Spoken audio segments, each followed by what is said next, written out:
এই সব বরাত আসলে মসজিদে দিয়ে হাঙ্গামা করে, মসজিদে জামজট হয়ে যায়। এরকমভাবে জিলাপি, মসজিদে জিলাপির লাই বিদেশ হয়ে যায়। ওই মসজিদে জিলাপি 10 কেজি, ওই মসজিদে জিলাপি 8 মণ, ওই মসজিদে 2 মণ, ওই মসজিদে সিন্নি, ওই মসজিদে হালুয়া, এই মসজিদে রুটি, এই মসজিদে পোলাও, এই হলো চলছে গেলা। আর সবে বরাত আসলে গরু জবাই হয়, খালি গরু। এই সবে বরাত উপলক্ষে তো গরু জবাই কোনো নিয়ম নেই। সবে বরাত। আসসালামু আলাইকুম ওয়া রাহমাতুল্লাহি ওয়া বারাকাতুহু। সম্মানিত প্রিয় দেশবাসী, আপনারা সকলে অবশ্যই জানেন আজ শবে বরাতের রাত সামনে আমাদের মাঝে আসতেছে। এর সামনে যে রাতটা আসতেছে মাগরিব থেকে নিয়ে ভোর পর্যন্ত, শবে সাদিক পর্যন্ত, এই রাতটা হচ্ছে শবে বরাত, বরকতের রাত্র। এই রাত্রে আমরা কি করব, এটার কাজটা কি, করণীয়টা কি? এই রাত্রে আমাদের একান্ত আবাদত হচ্ছে রাত্রের বেলায় আবাদত বন্দী করা, পরের দিন রোজা রাখা। এটা হলো মূল কথা। রাত্রে আবাদত বন্দী করা, পরের দিন রোজা রাখা। ইদা কানাত লাইলাতুন নিসফি মিন শাবান ফাকুমু লাইলাহা ওয়া সুমু ইয়াওমাহা। রাত্রে আবাদত বন্দী করবেন, জাগ্রত থাকবেন, দাঁড়িয়ে থাকবেন। দাঁড়িয়ে থাকা মানে জাগ্রত থাকবেন, আবাদত বন্দী করবেন, আর পরের দিন রোজা রাখবেন। এটাই হইল মূল সার কথা।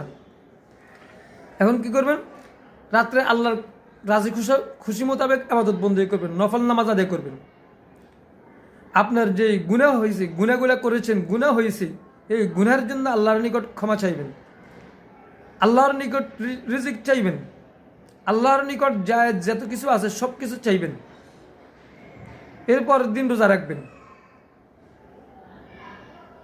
এরকমভাবে আপনারা পারলে কবর জিয়ারত করবেন। এ রাত্রে আবার কবর জিয়ারত করবেন।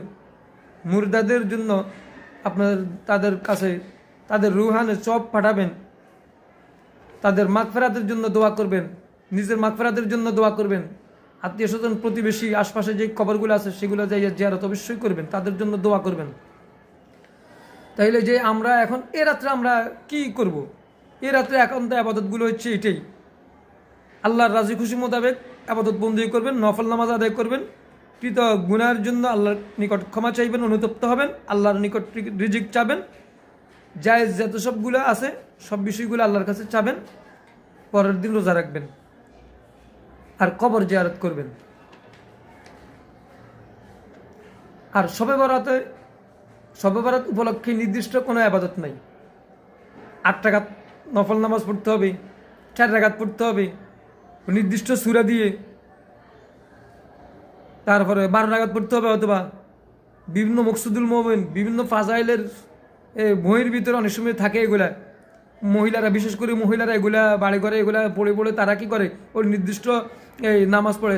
একটা রাকাতে 4টা সূরা পড়ে, 10টা সূরা পড়তে হয়। সূরা ফাতিহা পড়ার পরে এরপরে কয়েকটা খুলিয়া ইউল কাফিরুন 10 বার পড়তে হয়। এভাবে অনেক বিভিন্ন সূরাগুলা পড়তে হয় নির্দিষ্ট।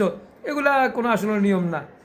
এই জন্য শবে বরাত উপলক্ষে নির্দিষ্ট কোনো নামাজ নাই, নির্দিষ্ট কোনো কি নাই, আমল নাই, এই নির্দিষ্ট কোনো দোয়া দুরুদ নাই, নির্দিষ্ট কোনো জিকির নাই, নির্দিষ্ট কোনো কি নাই, খাবার নাই, এরকমভাবে নির্দিষ্ট কোনো আবাদত বন্দেগী নাই। নির্দিষ্ট শুধু রাত্রেবেলা আপনার যা মনে চায় রোজা রাখবেন, রাত্রের বেলা আপনি আবাদত বন্দেগী করবেন, পরের দিন রোজা রাখবেন। এটাই হইল নির্দিষ্ট আবাদত, আর কোনো অতিরিক্ত আবাদত নাই। রাতভরে আপনি যে কোনো আবাদত বন্দেগী করতে পারেন। যেমন আপনার নফল নামাজ 2 রাকাত করে পড়বেন।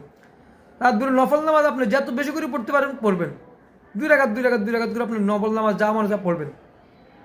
এরকমভাবে আপনি এই 2 নম্বরে কোরআন তালাওয়াত করবেন, যা মনে চায় আপনার যে পরিমাণ সাধ্য আপনি সেই অনুযায়ী আপনি কোরআন তালাওয়াত করবেন। এরকমভাবে দুরূদ শরীফ পড়বেন, যে কোনো দুরূদ শরীফ আপনি পড়তে পারেন। সাল্লাল্লাহু আলান নবিয়্যিল উম্মি, সাল্লাল্লাহু আলান নবিয়্যিল উম্মি, এটা পড়তে পারেন। দুরূদ শরীফ পড়ে জাযাল্লাহু আন্না মুহাম্মাদাম মা হুয়া আহলুহু, এই দুরূদও পড়তে পারেন। এরকমভাবে ইস্তিগফার করবেন, আস্তাগফিরুল্লাহ আল্লাযী লা ইলাহা ইল্লা হুয়াল হাইয়ুল কাইয়্যুম ওয়া আতুবু ইলাইহি। এই ইস্তিগফারটা বেশি বেশি করবেন, ইস্তিগফার পড়বেন। এরকমভাবে দোয়া করবেন আল্লাহর কাছে। তাইলে নফল নামাজ বেশি বেশি পড়বেন, কোরআন তেলাওয়াত করবেন আপনার মনের চাহিদা অনুযায়ী। নফল নামাজও আপনার 2 রাকাত করে আপনার যা মনে চায় পড়বেন। এরকমভাবে দুরূদ শরীফ পড়বেন, যে কোনো দুরূদ শরীফ পড়তে পারেন, কোনো সমস্যা নেই। ইস্তিগফার করবেন, যেভাবে আপনি ইস্তিগফার পারেন পড়বেন, কোনো সমস্যা নেই। এরপর আপনার দোয়া করবেন। এরপর ফাইলে আপনি সালাত তাসবিহের নামাজ পড়তে পারেন। সালাতুত তাসবিহের নামাজ পড়বেন। সালাতুত তাসবিহের নামাজ 4 রাকাত আপনাদের বাড়ির পাশে আশপাশে যে সমস্ত ওলামা একরাম আছে যারা পারে তাদের থেকে শিখে নেবেন। সালাতুত তাসবিহের নামাজ পড়লে আপনার গুনাহগুলো জীবনের সকল গুনাহ মাফ করে দেবেন আল্লাহ। সেই জন্য আপনি সালাতুত তাসবিহের নামাজ পড়তে, কারণ এই রাত্রে তো ইবাদত বন্দী করার রাত্র, সেই জন্য আপনার যাতে লম্বা সময় জাগ্রত থাকবেন সালাতুত তাসবিহের নামাজটা অবশ্যই আদায় করতে পারেন। কিন্তু এই রাত্রে এই নামাজটাও নির্দিষ্ট নয়, তবে এটা করতে পারেন, করলে আপনার গুনাহটা মাফ হবে, কারণ পুরা রাত আপনার জাগ্রত থাকবেন। তাইলে জাগ্রত থাকা মানে হচ্ছে আবাদত বন্দি করে, তো এটা একটা আবাদতের ভিতরে আপনি ঢুকাই নিলেন নফল নামাজ হিসেবে। আপনি সালাতুত তাসবিহের নামাজটা আপনি পড়লেন, গুনাহটা আপনার মাফ হয়ে গেল, আল্লাহর কাছে চাইলেন। এরপরে এরকমভাবে আপনি নির্জনে বসে আপনি মসজিদে যাইতে হবে এমন না, আপনার মনে করেন পুরুষেরা মসজিদে যেতে হবে না, আপনি ঘরের ভিতরে নির্জনে এশারের নামাজটা আপনি জামাতের সাথে পড়লেন, মাগরিবের নামাজ জামাতের সাথে পড়লেন মসজিদে যাইয়া পুরুষেরা, আর মহিলারা মহিলাদের স্থানের নামাজটা পড়লেন, আর এশারের নামাজটা আপনারা পুরুষেরা জামাতের সাথে মসজিদে যেয়ে পড়লেন। এরপরে নামাজ থেকে মসজিদ থেকে নামাজ পড়ে আসার পরে আবার রাত ঘুমাইলেন, প্রয়োজন আবাদত বন্দি করলেন, প্রয়োজন বাড়িতে আসে আবাদত বন্দি করলেন, আর যারা পারেন না তারা মনে করেন শুইলেন। এরপরে যা পারেন দোয়া দরুদ পড়লেন। এরপরে আপনি ফজরের নামাজটাও আবার জামাতের সাথে যাই পড়লেন, তাহাজ্জুদটাও পড়লেন, ফজরের নামাজটাও এরপরে পড়লেন।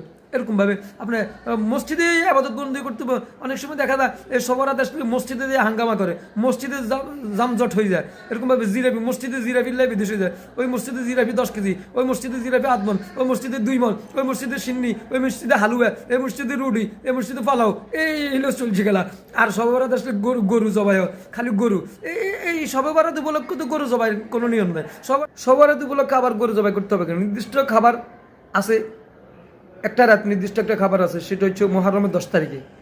সে রাত্রে আপনারা ভালো খাবার খাইতে পারেন, সেই জন্য ভালো খাবার খাওয়াইতে পারেন মানুষদেরকে, নিজেও খাইতে পারেন, মানুষদেরকেও খাওয়াইতে পারেন, গরিব এতিমদেরকে খাওয়াইতে পারেন, সেটা সেই রাত্রে মুহররমের 10 তারিখ আশুরার রাত্রে। সেটা এই রাত্রে কোনো ভালো খাবারের কথা নাই।